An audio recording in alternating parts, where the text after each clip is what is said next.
সাংবাদিক বন্ধুৰ সৈতে সকলোলৈ জন্মাষ্টমীৰ অভিনন্দন জ্ঞাপন কৰিছোঁ। বৰ্তমান বিশ্বৰ যে পৰিস্থিতি, ইউক্ৰেইন ৰাছিয়া যুদ্ধৰ পৰা মিডিল ইষ্টৰ দেশসমূহৰ মাজত পাৰস্পৰিক সংঘাত, বাংলাদেশৰ পৰিস্থিতি,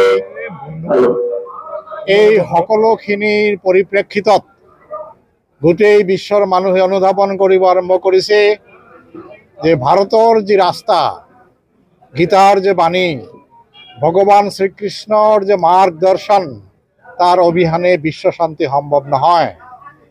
ভাৰতবৰ্ষ কেতিয়াও কাকো আক্ৰমণ কৰা নাই, সকলোকে আঁকোৱালি লৈছে আৰু বিশ্বগুৰু জগতগুৰু হিচাপে প্ৰতিষ্ঠিত হৈছে। আজি বিশ্ব হিন্দু পৰিষদৰ আহ্বানত কোকৰাঝাৰ জিলাৰ কোকৰাঝাৰ নগৰ কাৰ্যকাৰিণীৰ উদ্যোগত বিশ্ব হিন্দু পৰিষদৰ যে প্ৰতিষ্ঠা দিৱস জন্মাষ্টমী, সেইটো পালন কৰা হ'ল। প্ৰান্তৰ পৰা পায়েং ডাঙৰীয়া আহিছে, তেখেতৰ মুখৰ পৰা আমি শুনিছোঁ, আপোনালোকে শুনিছে। এতিয়া এটা শোভাযাত্ৰা ওলাব।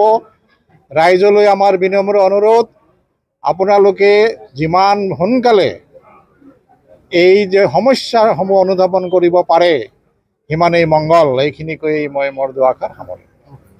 আজি আমাৰ ভগৱান শ্ৰীকৃষ্ণৰ আৱিৰ্ভাৱ দিন জন্মাষ্টমী আৰু তথা বিশ্ব হিন্দু পৰিষদৰ আজি ৬০তম জন্মদিন। আজিৰ পৰা ৬০ বছৰ আগত ১৯৬৪ চনত শ্ৰী গুৰুজীৰ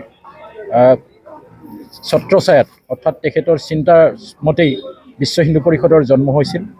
আজি প্ৰতিষ্ঠা দিৱসৰ উপলক্ষে কোকৰাঝাৰ জিলা বিশ্ব হিন্দু পৰিষদে এই ধৰ্মীয় সভা আৰু ধৰ্মীয় সভাৰ লগতে এখন শোভাযাত্ৰাৰ আয়োজন কৰিছে।